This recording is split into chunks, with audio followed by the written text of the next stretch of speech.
পিতৃপক্ষের অবসান ও দেবীপক্ষের শুরুর তিথি মহালয়া।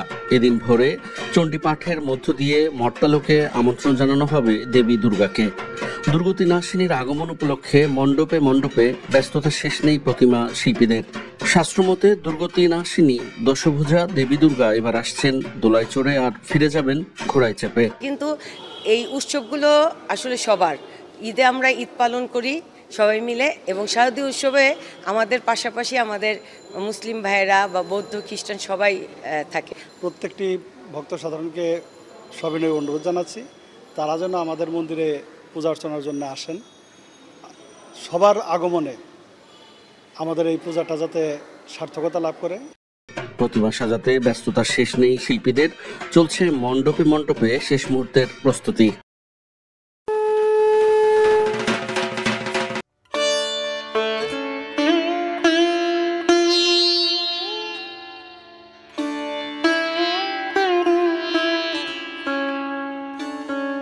কোনো অন্ধকার অলিগলি না থাকে, এবং আমরা দাবি জানিয়েছি ঈদের সময় যেভাবে আলোকিত হয় পুজোও যাতে এবার আলোকিত হয়, কারণ এবার বাংলাদেশ বৈষম্য বিরোধী বাংলাদেশ। আমরা চাই এই দেশের হিন্দু মুসলমান বৌদ্ধ খ্রিস্টান প্রত্যেকটা নাগরিক সম অধিকার নিয়ে তার জীবন ধারণ করুক, এবং আমরা বিশ্বাস করি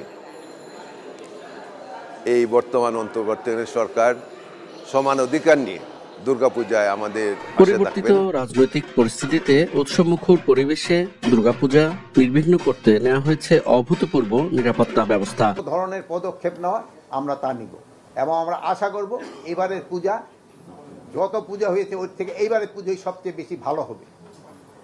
এই জন্য আপনাদের সবাই সাহায্য এবং সহযোগিতা আমাদের দরকার। আগামী 13 অক্টোবর দেবীকে বিসর্জনের মধ্য দিয়ে শেষ হবে হিন্দু সম্প্রদায়ের সবচেয়ে বড় এই ধর্মীয় উৎসব।